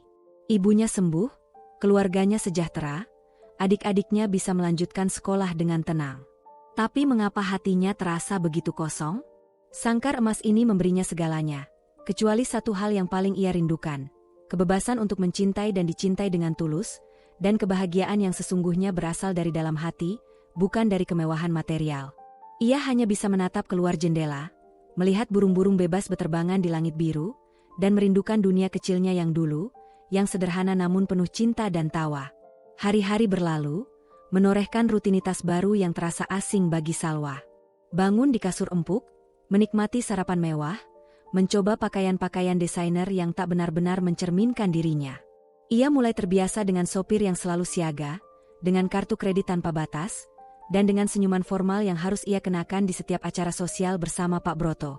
Namun, di balik fasad yang sempurna itu, bayangan Mas Ardi terus membayang, tak mau pergi. Terutama saat malam tiba. Keheningan kamar yang luas, yang dulu terasa memekakan, kini menjadi medan pertempuran batin Salwa. Ia sering memandang langit-langit, mencoba memutar ulang kenangan. Aroma kopi sederhana, tawa renyah Mas Ardi, atau perdebatan seru mereka tentang sketsa mode Salwa. Itu semua terasa begitu nyata, seolah baru kemarin ia merasakannya. Dada Salwa seringkali sesak, menahan tangis yang tak bisa keluar. Ia tahu, ia telah membuat pilihan. Pilihan yang menyelamatkan keluarganya, tetapi mengorbankan sebagian besar dari dirinya. Suatu sore, saat Pak Broto sedang sibuk dengan rapat bisnisnya, Salwa mencoba mencari pelarian. Ia duduk di taman belakang, mengamati kolam renang yang berkilauan. Sebuah pensil dan buku sketsa kecil, yang ia simpan tersembunyi, adalah satu-satunya jembatan menuju dunianya yang dulu. Jemarinya mulai menari di atas kertas, menggambar gaun-gaun dengan siluet bebas, tanpa detail mewah yang mengikat. Namun, setiap garis yang tercipta terasa hampa. Inspirasinya seolah menguap, tercekik oleh kemewahan yang tak ia inginkan. "Kamu melamun, Salwa?" Suara Pak Broto mengejutkannya. Ia telah berdiri di belakang Salwa, dengan senyum tipis di bibirnya. Pak Broto menatap buku sketsa Salwa, kemudian mengernyitkan dahi. "Apa itu? Kamu masih saja menggambar hal-hal seperti ini? Bukankah sudah kubilang, kamu tak perlu bekerja keras lagi? Ada banyak perancang busana ternama yang bisa kita bayar untuk membuatkan pakaianmu." Kata-kata itu menghantam Salwa seperti pukulan. Bukan kemarahan, tapi ketidakpahaman total dalam suara Pak Broto yang membuatnya merasa begitu kecil. Bagi Pak Broto, sketsa itu hanyalah coretan tak berarti, hobi yang bisa ia gantikan dengan uang. Ia tak pernah melihatnya sebagai bagian dari jiwa Salwa, sebagai impian yang dulu membakar semangatnya. "Aku hanya mencoba mengisi waktu luang," jawab Salwa lirih, menutup buku sketskanya. Pak Broto tersenyum, mengusap puncak kepala Salwa. "Bagus. Tapi kalau kamu bosan, aku bisa ajak kamu ke Paris, atau Milan. Kita bisa belanja sepuasnya. Bagaimana?" Tawaran itu, yang mungkin bagi banyak wanita adalah sebuah impian, terasa seperti rantai yang semakin mengikat. Salwa hanya mengangguk, sebuah senyum palsu tersungging di bibirnya. Ia merasa semakin jauh dari dirinya yang asli. Semakin jauh dari Salwa yang mencintai kesederhanaan, tawa, dan impian kecilnya. Satu-satunya sumber kelegaan Salwa adalah kunjungannya ke rumah ayah dan ibu. Melihat ibu semakin bugar, tawa riang dan sinta yang riang, serta ekspresi lega di wajah ayah, memberinya kekuatan untuk terus melangkah. Ibu, yang kini bisa lebih banyak bicara, sering menggenggam tangan Salwa. "Kamu sudah banyak berkorban, Nak. Ibu dan ayah sangat berterima kasih." Kata-kata itu menghangatkan hati Salwa, namun juga menumbuhkan rasa bersalah. Bersalah karena ia tahu, di balik senyumnya yang terlihat ikhlas, ada bagian dari dirinya yang merana. Bagian yang merindukan Mas Ardi, bagian yang merindukan kebebasan, dan bagian yang merindukan kebahagiaan sejati, bukan yang terbuat dari emas. Salwa mulai menyadari, sangkar emas ini tidak hanya memenjarakan tubuhnya, tetapi juga jiwanya. Ia telah menukar kebebasan dengan keamanan, cinta dengan materi. Pertanyaannya kini bukan lagi bagaimana ia bisa bertahan, melainkan bagaimana ia bisa menemukan kembali dirinya di tengah kemewahan yang kosong ini. Bisakah ia melarikan diri dari bayangan masa lalu yang terus mengejar, Ataukah ia akan selamanya menjadi boneka porselen di etalase kehidupan Pak Broto? Salwa tahu ia tak bisa terus-menerus terkurung dalam kesepian yang dingin ini. Jiwanya meronta, merindukan kebebasan yang direnggut, percikan gairah yang telah lama padam. Bayangan Mas Ardi memang masih menghantui, sesekali menyelinap dalam lamunan, namun kini Salwa merasakan dorongan baru, dorongan untuk menemukan kembali dirinya di tengah sangkar emas yang memenjarakannya. Rutinitas mewah itu terasa seperti penjara, dan ia harus menemukan celah untuk bernapas, untuk melarikan diri, meski hanya sesaat. Suatu pagi, saat Pak Broto pergi ke kantor dan suasana rumah terasa begitu lengang, Salwa memutuskan untuk melakukan sesuatu yang nekat namun ia yakini akan memberinya kekuatan. Ia meminta sopir mengantarnya ke sebuah pusat perbelanjaan kelas atas, berpura-pura ingin membeli perhiasan atau gaun pesta baru. Sopir itu mengangguk patuh, tak curiga sedikit pun. Begitu tiba di lobi mal yang megah, dengan cepat Salwa meminta sopir menunggunya dan memesan taksi online melalui aplikasi di ponselnya. Jantungnya berdebar kencang, antara rasa takut ketahuan dan antusiasme yang membuncah. Tujuannya adalah sebuah tempat yang sangat berbeda dari dunianya saat ini, kawasan pertokoan tekstil lama di Tanah Abang. Perjalanan terasa panjang namun mendebarkan.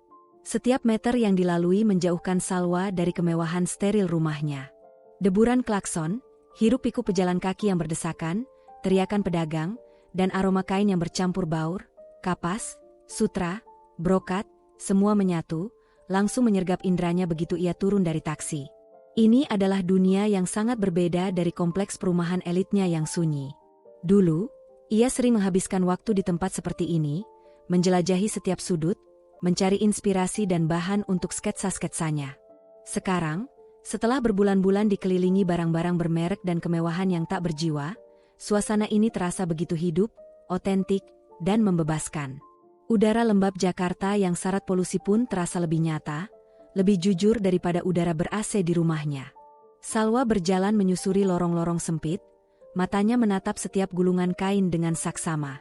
Ia melihat seorang penjahit tua dengan kacamata bertengger di ujung hidung, tekun mengerjakan mesin jahit usangnya. Ia melihat sekelompok anak muda yang antusias mendiskusikan desain pakaian di sebuah kedai kopi sederhana, tawa mereka terdengar riang. Ada energi yang mengalir di sini, energi dari kreativitas, kerja keras, dan gairah, sesuatu yang sangat ia rindukan dan rasakan telah mati dalam dirinya. Tanpa sadar, langkahnya terhenti di depan sebuah toko kecil yang menjual perlengkapan jahit dan aksesori fashion. Toko itu tidak mewah, bahkan sedikit berdebu dan terlihat kuno. Namun di dalam etalasenya, ia melihat sebuah manekin mini yang mengenakan gaun rancangan sederhana namun menarik, dengan detail lipatan yang unik dan sentuhan sulaman tangan. Sebuah ide melintas di benaknya, sebuah percikan kecil yang sudah lama padam dan kini mulai menyala kembali. Ia masuk ke dalam toko, disambut oleh seorang wanita parubaya dengan senyum ramah dan mata yang teduh. "Ada yang bisa saya bantu, Nona?" sapa wanita itu. Saya ingin mencari beberapa kain," jawab Salwa, suaranya sedikit gemetar karena gugup dan antusiasme yang tiba-tiba. Jemarinya mengusap kain-kain yang tertata rapi. Ia mulai menjelaskan jenis kain yang ia cari, mulai dari chiffon ringan untuk draping hingga katun linen yang jatuh alami. Percakapan itu mengalir begitu saja. Wanita pemilik toko itu, yang memperkenalkan dirinya sebagai Ibu Indah, tampak terkejut dengan pengetahuan Salwa tentang bahan, draping, dan potongan. "Nona sepertinya punya bakat di bidang ini," ujar Ibu Indah, matanya berbinar. "Apakah Nona seorang desainer?" Salwa terdiam sejenak, tenggelam dalam ingatan. Sudah lama ia tak menyebut dirinya seperti itu, bahkan nyaris melupakannya. Rasa pahit bercampur rindu menyelimuti hatinya. Dulu ia, katanya pelan, suaranya nyaris berbisik. Sekarang, hanya mencoba lagi. Ibu Indah tersenyum hangat, senyum yang tulus dan menenangkan. "Jangan pernah berhenti mencoba, Nona. Bakat itu anugerah. Terkadang, kita hanya perlu menemukan alasan untuk kembali mengasahnya." Salwa meninggalkan toko itu dengan beberapa gulungan kain pilihan di tangannya. Kain-kain yang ia beli dengan uang tunai dari dompet kecilnya, bukan kartu kredit Pak Broto, dan sebuah harapan baru di hatinya. Ini bukan harapan untuk kembali ke masa lalu yang hilang, tetapi harapan untuk menemukan cara agar ia bisa tetap menjadi dirinya sendiri di tengah realitas yang ia jalani. Ia sadar, kemewahan materi mungkin tidak bisa memberikan kebahagiaan sejati, tetapi mungkin ia bisa menciptakan kebahagiaannya sendiri, sehelai demi sehelai, dalam diam, dengan tangan dan hatinya sendiri. Ia kembali ke rumah dengan taksi online lain, menyimpan gulungan kain itu di dalam tas belanja besar yang ia bawa, pura-pura membeli beberapa barang dari mal. Kembali ke rumah, sangkar emas itu masih berdiri megah, dinding-dindingnya masih tinggi, dan kolam renang itu masih berkilauan. Namun kali ini, di sudut kamar luasnya, Salwa merasakan secercah semangat yang telah lama hilang. Ia mulai membayangkan bagaimana ia bisa menyulap kain-kain ini, bagaimana ia bisa menciptakan sesuatu yang berarti, hanya untuk dirinya sendiri, sebagai bukti bahwa ia masih ada. Namun, ia tahu ini hanyalah permulaan. Ia harus menemukan cara untuk menyembunyikan kegiatan barunya dari Pak Broto, yang mungkin tidak akan memahami, apalagi menyetujuinya. Bagi Pak Broto, hobi seperti itu adalah pengisi waktu luang, bukan sebuah gairah yang harus dikejar. Tekanan untuk menjadi istri sempurna, Pak Broto terasa begitu berat. Namun kali ini, Salwa merasa sedikit lebih kuat. Ia telah menemukan celah, dan ia bertekad untuk menjaganya. Proyek rahasia Salwa menjadi pelabuhannya, satu-satunya ruang di mana ia bisa bernapas lega. Setiap kali Pak Broto pergi ke kantor atau sibuk dengan urusan bisnisnya, Salwa akan buru-buru masuk ke salah satu kamar kosong di lantai 2 yang jarang terjamah. Ia mengubahnya menjadi studio mini darurat. Gulungan-gulungan kain dari Tanah Abang terhampar di lantai marmer dingin, pola sketsa yang ia gambar diam-diam bertebaran, dan suara gunting memotong bahan menjadi melodi yang menenangkan. Awalnya terasa canggung. Jemarinya yang terbiasa memegang pena untuk sketsa, kini harus kembali beradaptasi dengan jarum dan benang. Ada beberapa kesalahan, jahitan yang tidak rapi, potongan yang meleset. Namun setiap kali ia merasakannya, ia teringat perkataan Ibu Indah, jangan pernah berhenti mencoba. Motivasi itu, ditambah dengan kerinduan akan tujuan hidupnya, mendorongnya untuk terus belajar dan memperbaiki diri. Ia menonton tutorial menjahit online secara sembunyi-sembunyi, mempraktikkan teknik-teknik baru, dan tak jarang bergadang sampai larut malam saat Pak Broto sudah terlelap. Proses kreatif ini adalah terapi baginya. Saat ia tenggelam dalam dunia kain dan pola, bayangan Mas Ardi yang selama ini menghantui, atau rasa hampa karena kemewahan yang dingin, sejenak sirna. Ia merasakan gejolak semangat yang sudah lama hilang, kebahagiaan murni yang tak bisa dibeli dengan uang. Ini adalah kebahagiaan yang berasal dari dalam, dari kemampuan untuk menciptakan sesuatu yang indah dengan tangannya sendiri. Gaun pertamanya, meskipun sederhana, memberinya rasa bangga yang luar biasa. Ia mengenakannya di depan cermin, memutar tubuhnya perlahan. Bukan karena ingin dipuji, melainkan karena ini adalah hasil karyanya sendiri, sebuah simbol perlawanan diam-diam terhadap sangkar emasnya. Namun, menjaga rahasia ini tidak mudah. Salwa harus ekstra hati-hati. Ia selalu membersihkan sisa-sisa benang dan potongan kain, menyembunyikan alat-alat jahit dan gulungan kain di tempat yang tidak mencurigakan, seringkali di balik tumpukan gaun-gaun mahalnya di dalam lemari. Ia takut ketahuan. Pak Broto memang sibuk, tetapi ia juga sangat perhatian, bahkan posesif. Panggilan telepon untuk memastikan Salwa baik-baik saja, pertanyaan tentang kegiatannya hari itu, semua itu terasa seperti pengawasan yang ketat. Salwa harus pintar mencari alasan, berpura-pura pergi berbelanja atau melakukan kegiatan sosial seperti yang diharapkan Pak Broto. Suatu sore, saat Salwa sedang asyik menjahit di studio, rahasianya, ponselnya berdering. Nama Pak Broto tertera di layar. Jantung Salwa berdegup kencang. Ia segera menyimpan jahitannya di bawah kain penutup, buru-buru merapikan ruangan, lalu mengangkat telepon dengan suara yang diusahakan tenang. "Halo, sayang, kamu sedang apa?" tanya Pak Broto, suaranya sedikit mendominasi. Aku baru saja selesai membaca buku, Pak. Lumayan bosan di rumah," jawab Salwa, sedikit berbohong. Pak Broto terkekeh.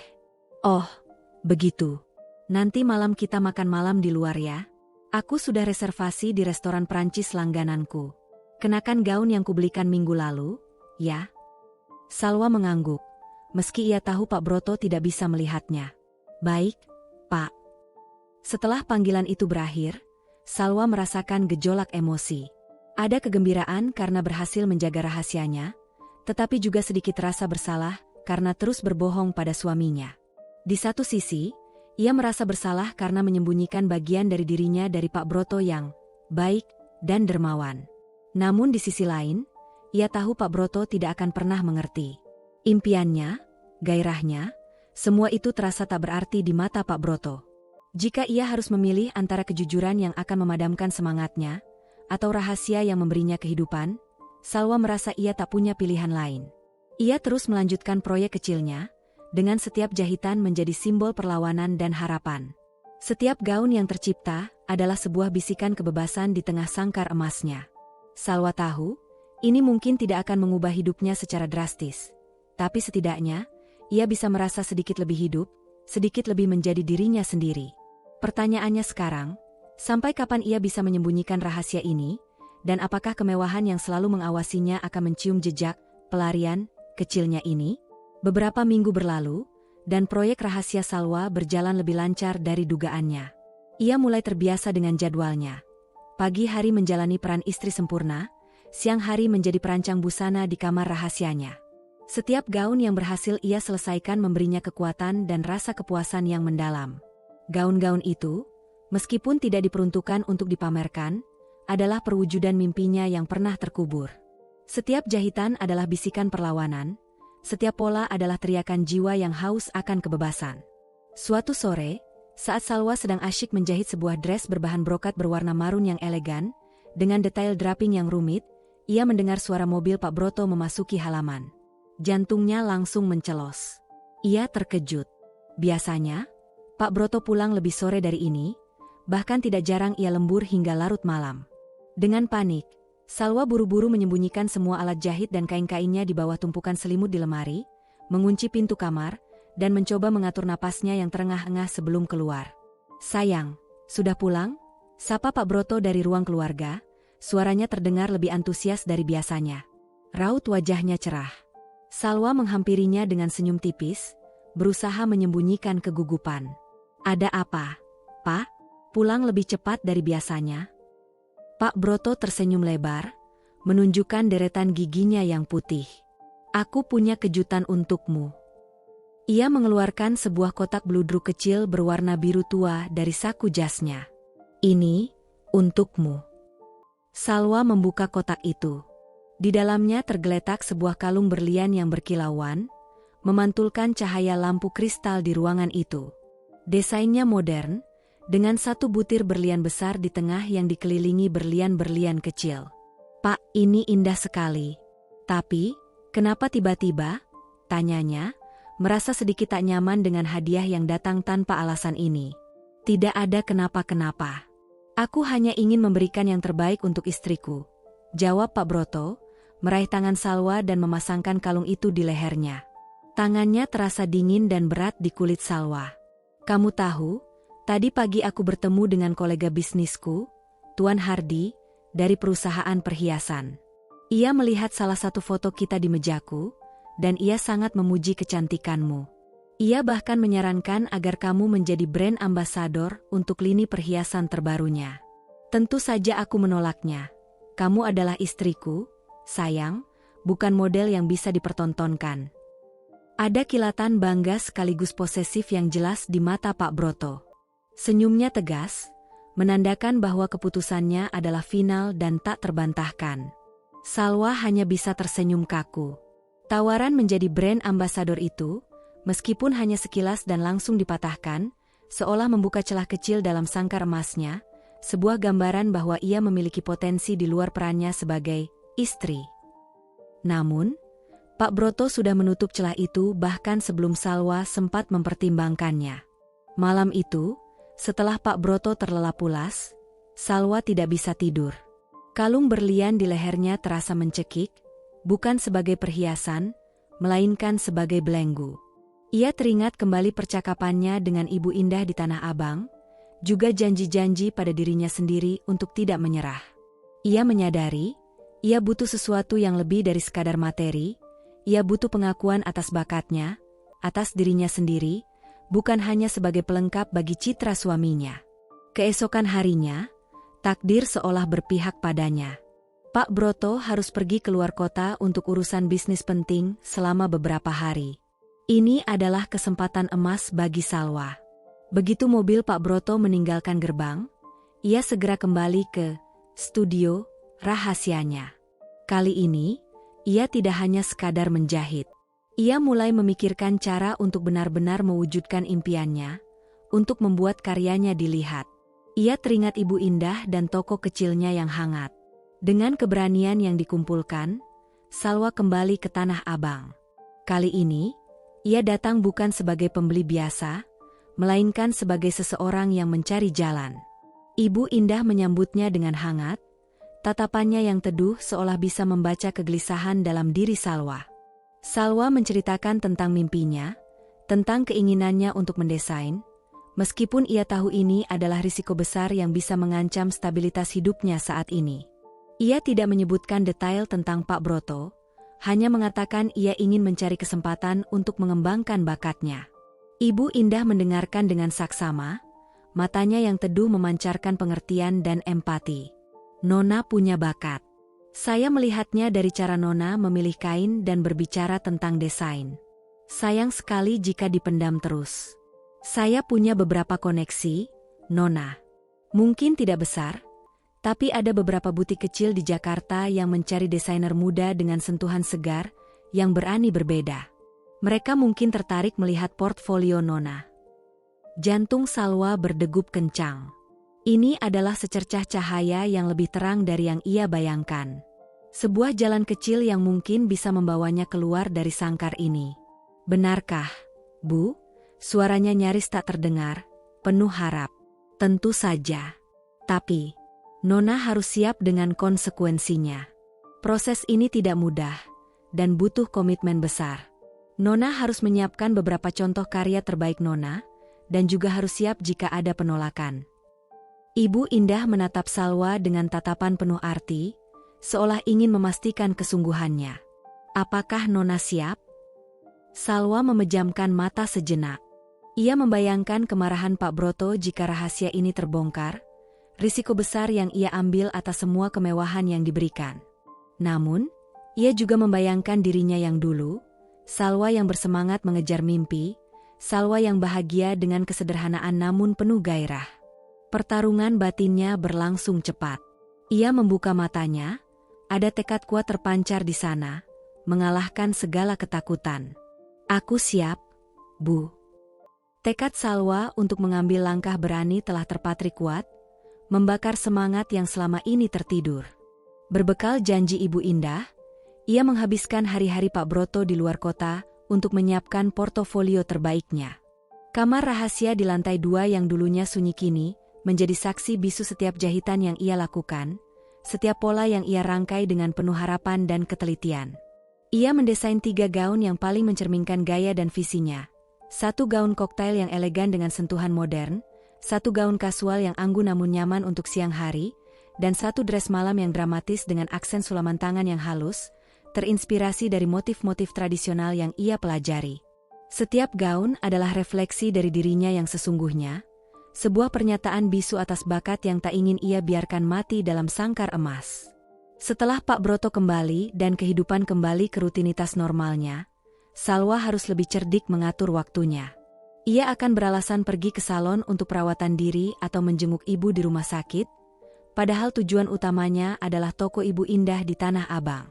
Dengan tas jinjing besar yang menyembunyikan portofolionya, ia menaiki taksi online dengan jantung berdebar. Ibu Indah menepati janjinya.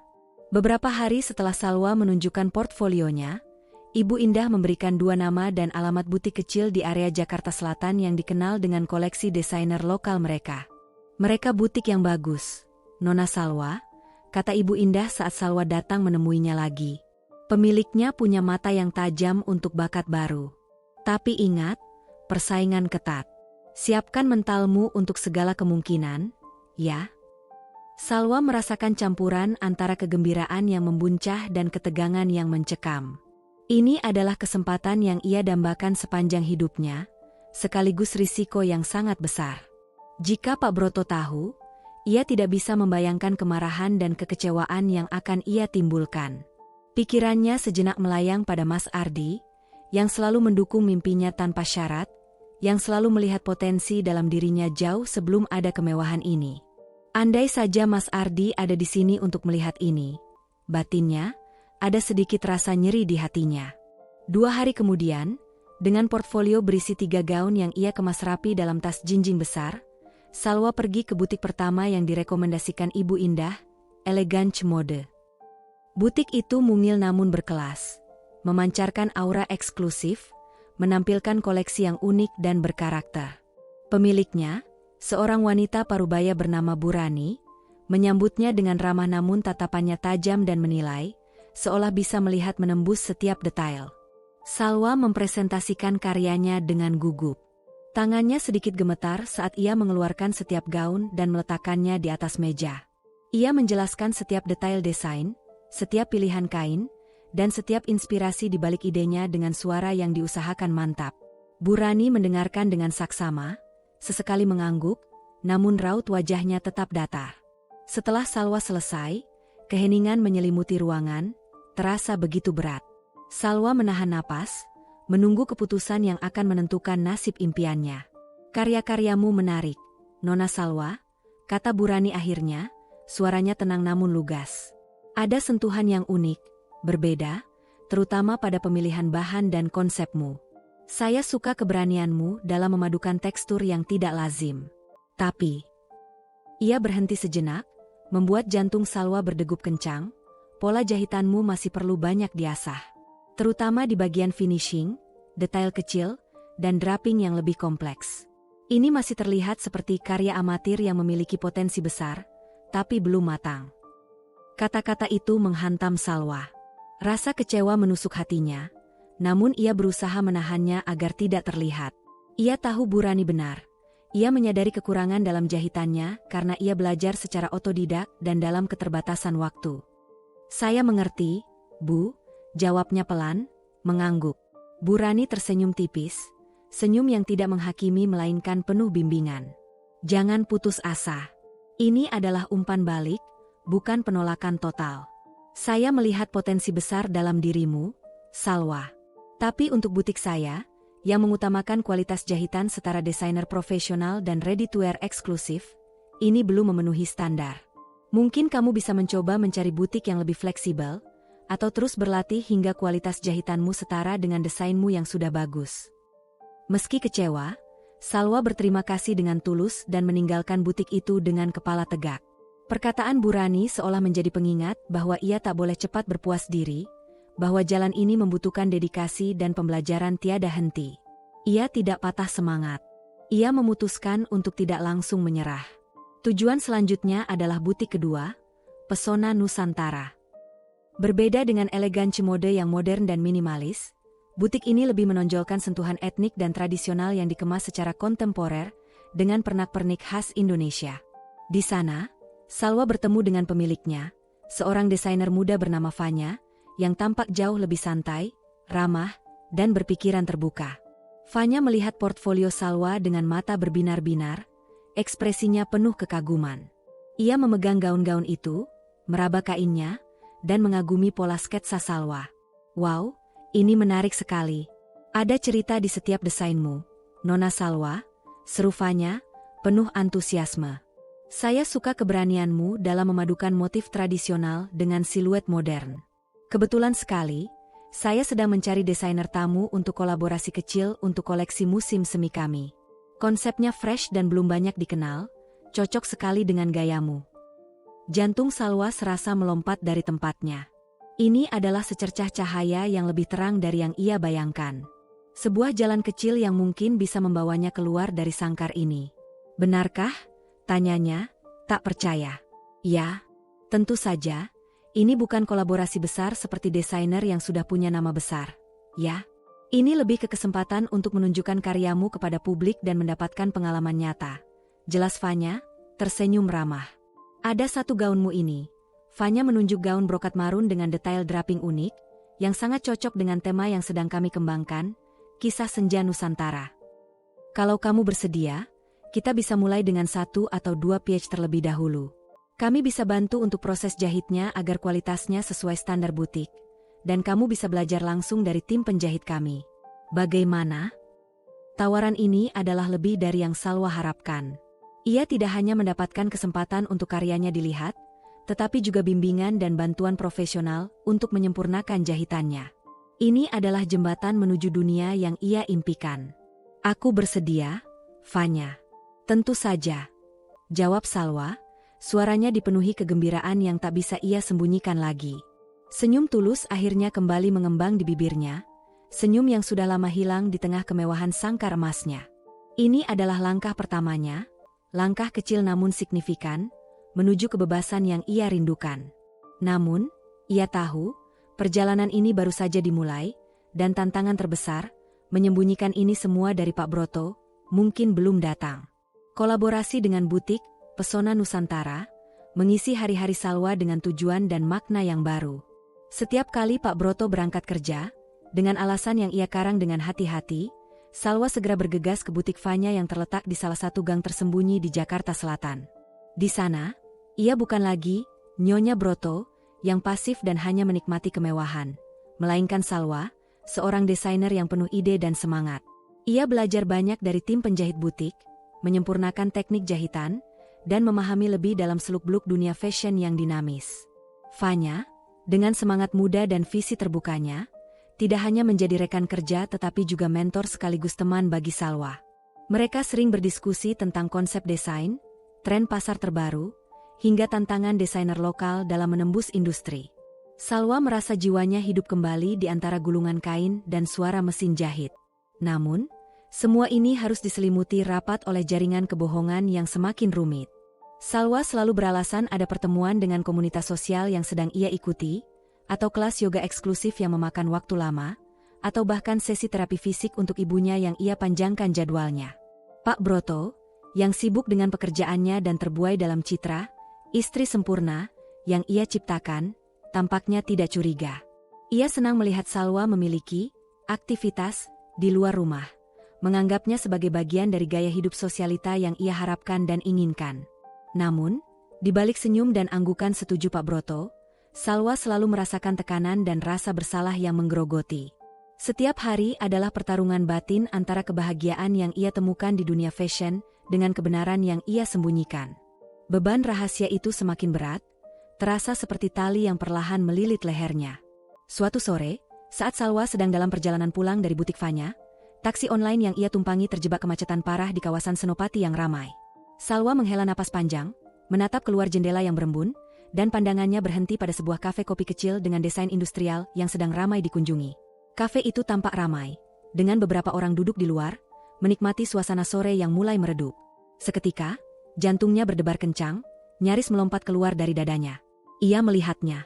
Sosok yang sangat ia kenali, sosok yang selalu menghantuinya dalam mimpi dan kerinduan, sosok yang tak pernah benar-benar pergi dari benaknya. Mas Ardi. Ardi sedang duduk di salah satu meja di luar kafe, mengenakan kemeja flanel kesukaannya yang dulu sering ia pakai, kemeja kotak-kotak biru gelap yang tampak familiar. Ia tertawa lepas, berbicara dengan seorang wanita di hadapannya. Wanita itu berambut sebahu, mengenakan kemeja putih rapi, dan tampak fokus mendengarkan Ardi, sesekali tersenyum lembut. Ada laptop terbuka dan beberapa buku tebal di meja mereka, mengisyaratkan pertemuan kerja atau studi. Wajah Ardi terlihat lebih dewasa, ada sedikit cambang tipis di rahangnya yang membuatnya tampak lebih matang. Tapi senyum itu masih sama, hangat dan tulus. Senyum yang dulu selalu berhasil menenangkan badai di hati Salwa.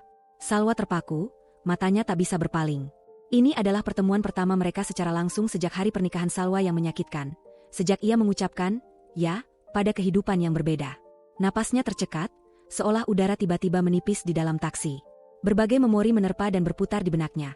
Aroma kopi sederhana dari kos-kosan mereka, tawaringan mereka saat berjalan pulang dari kampus, diskusi panjang tentang masa depan yang sederhana namun penuh cinta yang mereka impikan bersama.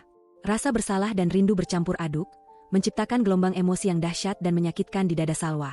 Ia ingin berteriak memanggil namanya, ingin turun dari taksi dan berlari menghampirinya, memeluknya, menjelaskan segalanya. Tapi ia tidak bisa.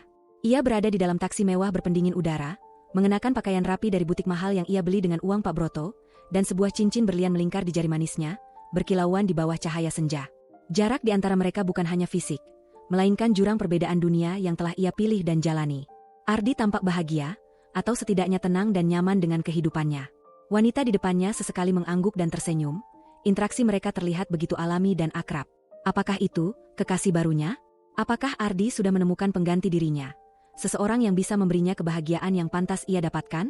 Salwa merasakan sengatan cemburu yang menusuk tajam, tetapi di saat yang sama, ada juga rasa lega yang aneh.